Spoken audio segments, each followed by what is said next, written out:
Hi everybody, welcome to Art Day. I hope you have a great start into the new week and are ready to do some creative things of your own and maybe get inspired by this video. Today I'm having the fifth and final character for the mini series of DSA character paintings, and this is a knight. She's called Jandra, and she's part of our quest group. And as the last final bit here before I start painting, you can see me draw in that shirt. I forgot the name of it. I have to take a look at my online dictionary because I just forgot the word. But yeah, I just simply squiggled in some lines there with a permanent marker. I like to use the Copic multi-liners. And then I went in with watercolors. I'm using the Schminke Akademie watercolors and also Faber-Castell Albrecht Dürer watercolor pencils in this painting. And I'm just gonna start painting and coloring her the way that she was described to me by the game master. So she is a very young woman, very young knight, and she's only 25. And she's wearing, what did I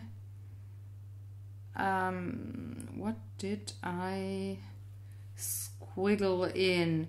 Coat of mail or chainmail. Yeah. That's a male shirt. There's different kinds of words. You know what I mean by now. So, yeah, started with that and then started painting it with Payne's Gray and a little bit of indigo to shade later on. But first of all, lots of Payne's Gray to get the base tone down and then shade with the indigo blue, which works lovely with gray. I think it's a lovely combo to have something look quote-unquote natural. And I'm using the same color, by the way, so Payne's Gray again, but using way more water, having it way more diluted. And you can see the difference to the shirt. What you can do with what different results you can achieve depending on how much water you add to your pigments. It's quite the difference, eh? Yeah, so doing all the metal and silver stuff first with my Payne's Gray, just going around the picture and adding one color at a time. This one was quite fast because, well, she has a lot of big surfaces to color in one go and not very many fiddly accessoires like tons of belts and such. That would take a little longer maybe, as it did with other characters that I painted over the last couple of videos. So you can... if you're just starting off, you could maybe start with something a little more simple and easy as this one here. Or you could start with something a little more tricky as the soldier and the elf, I would say. So don't have to get overwhelmed. I'm using my sepia brown, again, a very cool brown, to color her shield and paint everything in. I wanted to use a different kind of brown than I used on her hair because I wanted that to stand out. So her armor is excuse me, gotta take a sip of water. Her armor is more like with this sepia cool brown, and the hair is the umber, burnt umber brown, which is way more reddish. And I think that makes for a nice contrast. It's very subtle, but it is a nice contrast, I think.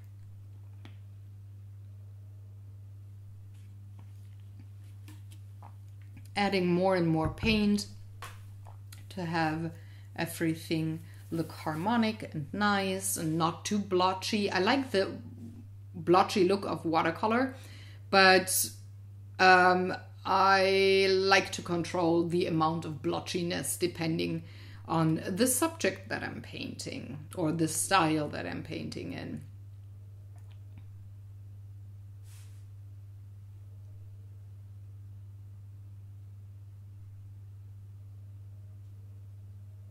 Same color for her shoes. It's all very leathery with her underneath all of that blinky armor.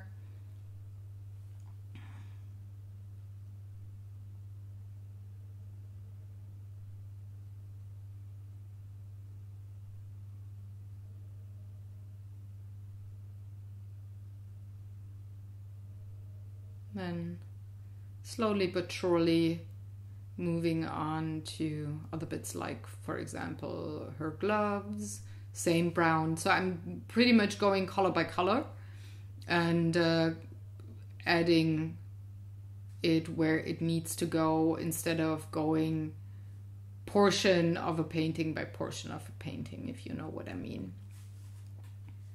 That also leaves the opportunity to let things dry while I move on to another area in the picture, and I don't have to use my blow dryer too much, and I don't have any bleeding going on because I'm only painting next to bits that are reasonably dry. So I'm using the same burnt umber color for the pants and the sheath of the sword. Gosh, what's wrong with my voice? I only voiced over 5 videos today. This is only the 6th. Why is my voice going? Maybe because it's the 6th video. Who knows?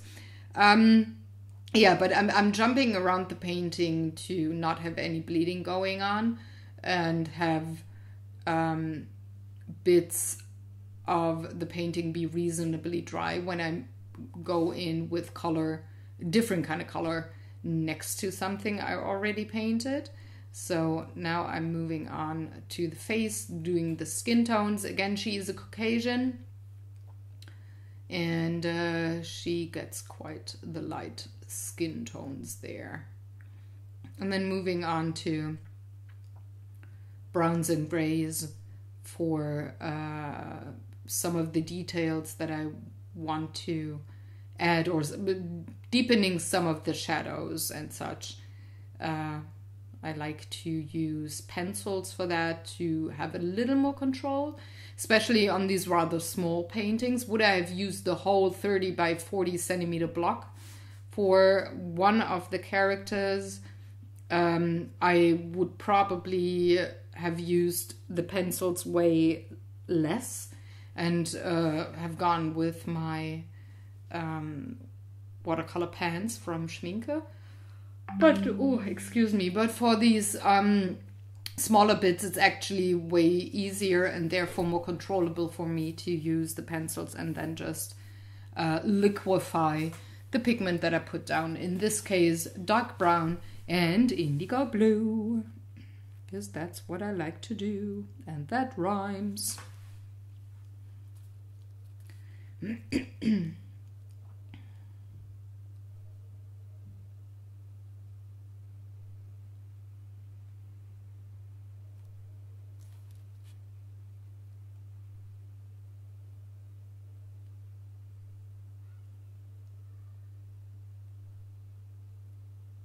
Just shading the armor here, very light touch only, liquefying the pigment that I have put down.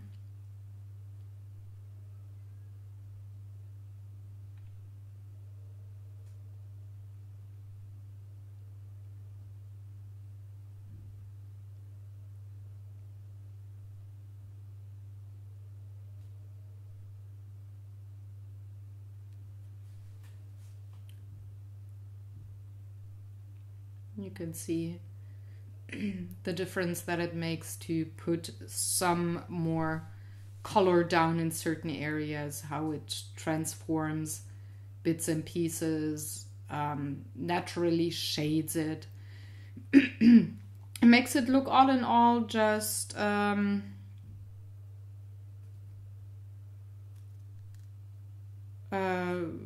yeah, very lovely, I guess.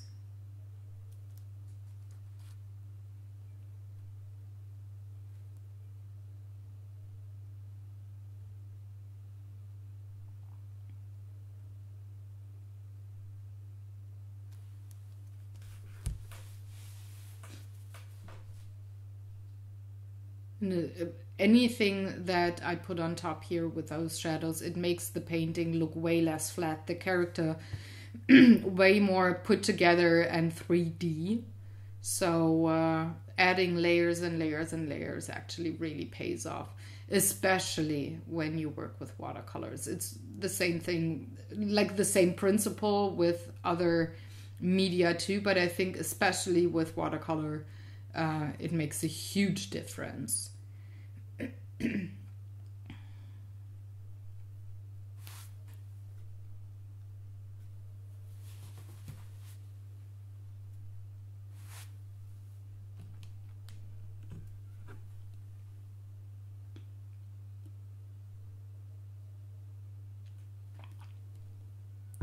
I had to let her dry a bit before moving on to the next step, which will be the background.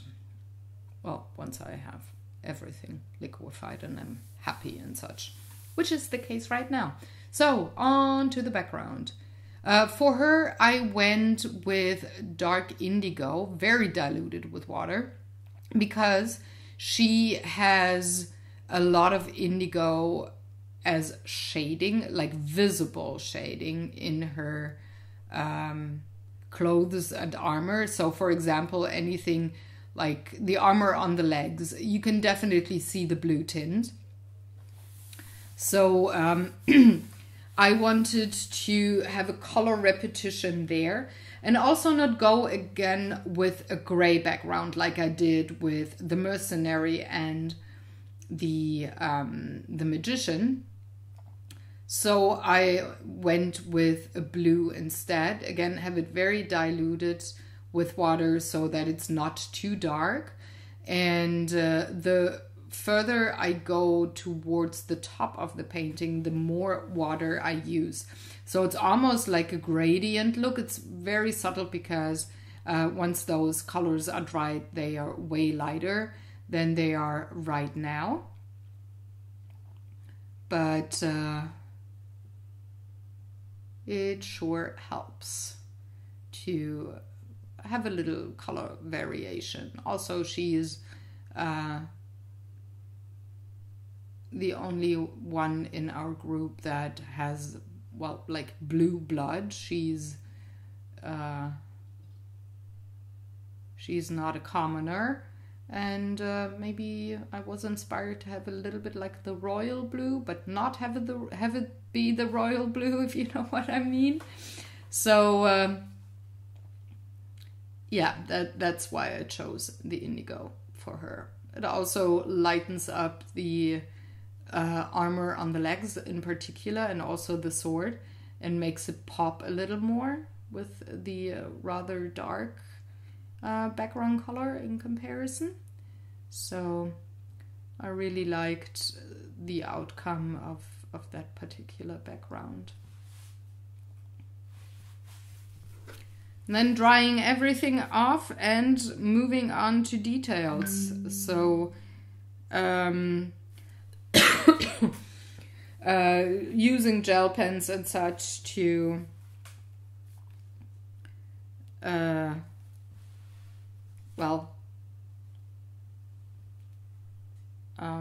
what was the word?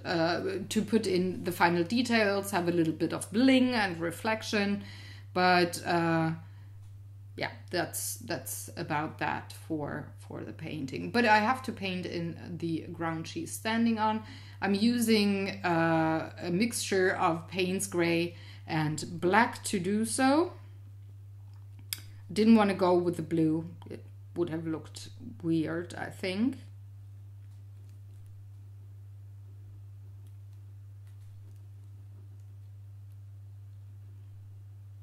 And she's maybe a little more of an urban character as well. So she could use a black ground to stand on, maybe cobblestones or something. And once I had that dried off, again, like I just said, I went on to details like drawing in pupils and reflections in her light. Oh, I added some more color for the shading on her hair. I totally forgot.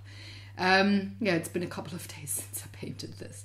But yeah, onto the details. White gel pen, silver gel pen to put that down. And that finishes up my final painting for the DSA character painting sub-series. I hope you enjoyed. I'm going to see you in 2 weeks with a new art project. Take good care, guys. Have fun.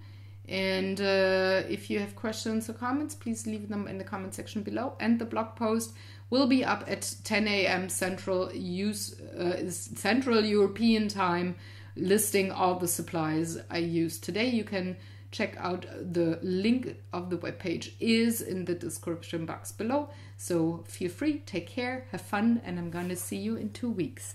Bye!